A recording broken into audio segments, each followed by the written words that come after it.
Hello student, welcome to back my channel. आज हम लोग प्रोटीन के कार्य के बारे में पढ़ेंगे। इससे पहले की वीडियो में हमने प्रोटीन का वर्गीकरण को पढ़ाया था और आज हम प्रोटीन की कमी से होने वाले रोग और प्रोटीन के कार्य का अध्ययन करेंगे। तो आइए हम लोग वीडियो को स्टार्ट करते हैं।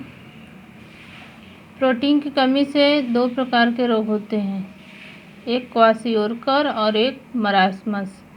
क्वाशियोरकर जो होता है प्रोटीन की कमी से होता है और मरास्मस जो होता है प्रोटीन प्लस कैलोरी दोनों की कमी से होता है।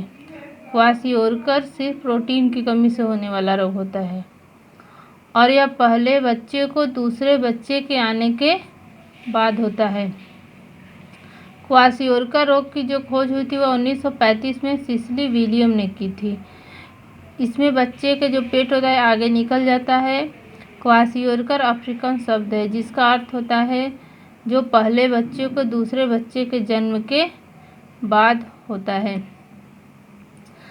पहले बच्चे के जन्म के कुछ ही वर्ष के बाद यदि दूसरे बच्चे का जन्म हो जाता है तो माता पहले बच्चे का केयर नहीं कर पाती है और दूसरे बच्चे पर ध्यान देती है जिसके वजह से पहले बच्चे के शरीर में प्रोटीन की कमी हो जाती है। तो क्वाशियोरकर रोग 1 से 4 वर्ष के बालक में होता है। इस रोग में शरीर में सूजन आ जाता है, वृद्धि रुक जाती है, मांसपेशियां कमज़ोर होने लगती है, रक्त की कमी हो जाती है, मानसिक परिवर्तन हो जाता है, बाल रूखे हो जाते हैं। इसको मून फेस या चंद्राकृति बीमारी भी कहते हैं। इसमें विटामिन बी का संश्लेषण कम होता है,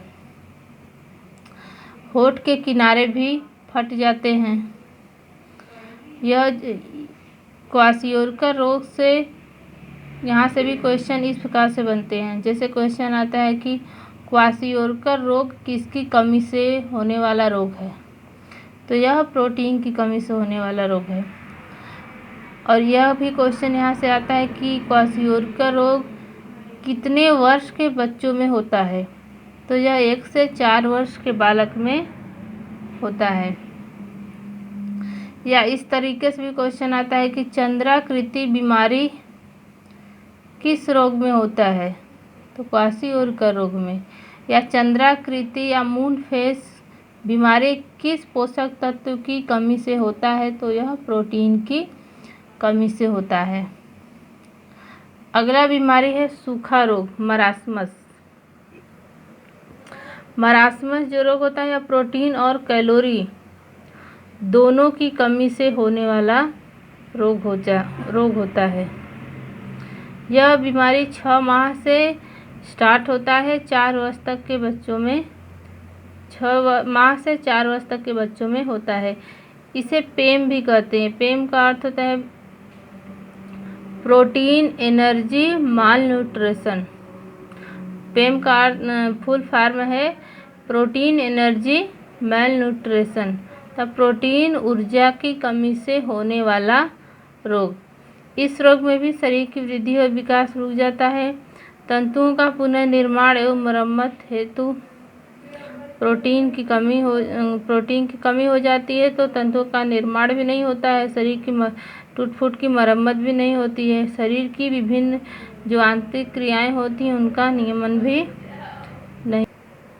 क्वाशियोरकर और मरास्मस रोग में अंतर जो है वो बहुत कम है। जैसे क्वाशियोरकर प्रोटीन की कमी से होता है तो मरास्मस प्रोटीन और कैलोरी दोनों की कमी से होता है।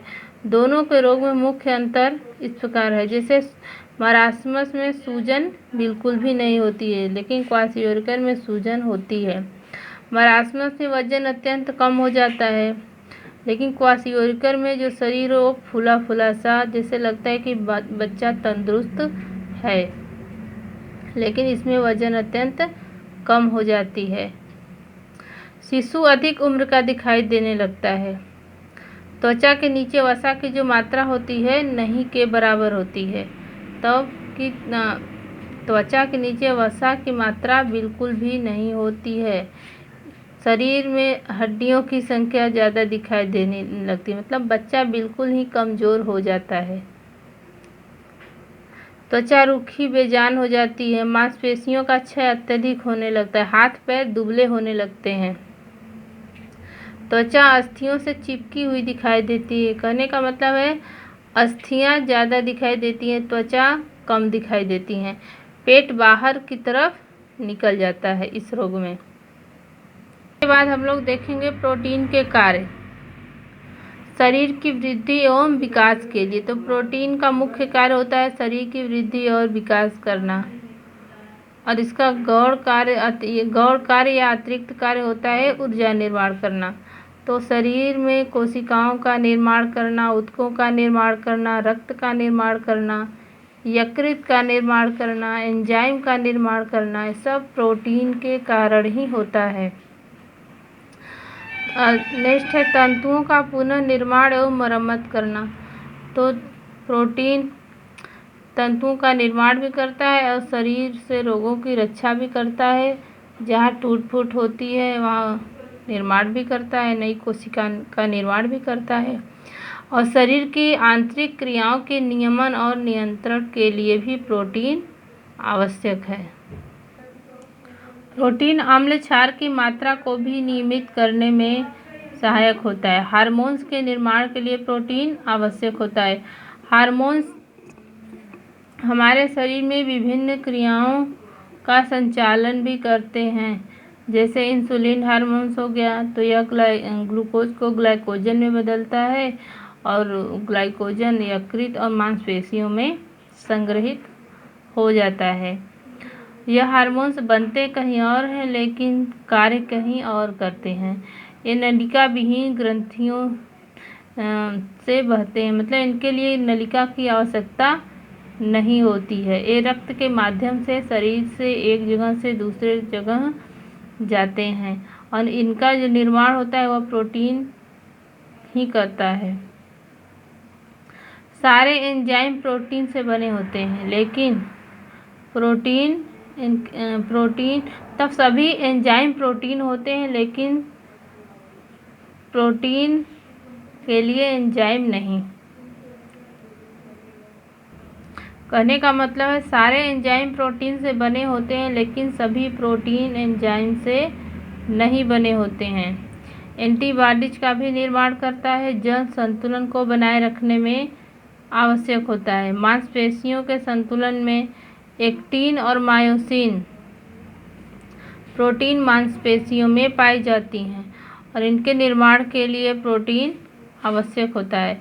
रक्त का थक्का जमाने में प्रोटीन सहायक होता है। फाइब्रिनोजन प्रोटीन थ्रोम्बिन प्रोटीन से मिलकर के फाइब्रिन प्रोटीन का निर्माण करता है, और यह फाइब्रिन प्रोटीन जहाँ से रक्त बहता है वहाँ जाल नुमा संरचना बना लेती हैं, जहाँ पर रक्त के कण आकर फंस जाते हैं और ब्लड का बहना रुक जाता है। सामान्य दृष्टि में भी सहायक होती हैं। आँखों में रॉड कोन्स और रॉड्स पाए जाते हैं। कोन्स और रॉड्स के निर्माण के लिए प्रोटीन आवश्यक होते हैं।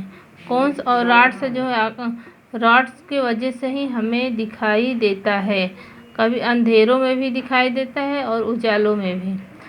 कोन्स और रॉड्स में जो प्रोटीन के निर्माण के लिए प्रोटीन आवश्यक होता है।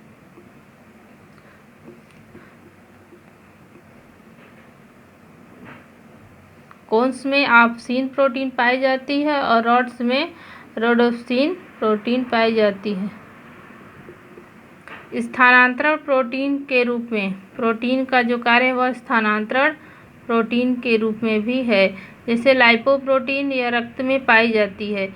यह वसा का स्थानांतरण शरीर में एक जगह से दूसरे जगह पर करती है, या पूरे शरीर में वसा का स्थानांतरण करती है लाइपोप्रोटीन, और लाइपोप्रोटीन रक्त में पाई जाती है। ऊर्जा के निर्माण में भी यह प्रोटीन सहायक होती है, क्योंकि कभी कभी कार्बोज की कमी जब शरीर में हो जाती है तो प्रोटीन भी ऊर्जा देने का कार्य करता है। जितना हमने प्रोटीन के बारे में पढ़ाया है वहीं से क्वेश्चन आते हैं। इससे ज़्यादा प्रोटीन के बारे में कुछ कहीं से क्वेश्चन नहीं आते हैं, इतने में से ही क्वेश्चन आ जाते हैं कि प्रोटीन के कार्य कौन कौन से हैं, प्रोटीन की कमी से कौन सा रोग होता है, आवश्यक प्रोटीन कौन है, अनावश्यक प्रोटीन कौन कौन से होते हैं, प्रोटीन की सरलतम इकाई कौन सी होती है, प्रोटीन से कितनी कैलोरी ऊर्जा मिलती है, प्रोटीन का क्या महत्व है, या प्रोटीन का पाचन कहाँ से प्रारंभ होता है। यही सब क्वेश्चन टीजीटी पीजीटी में पूछे जाते हैं।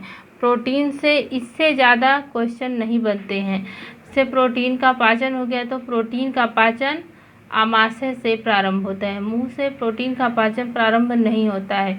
मुंह से कार्बोज का पाचन प्रारंभ होता है और प्रोटीन का आमाशय से प्रारंभ होता है।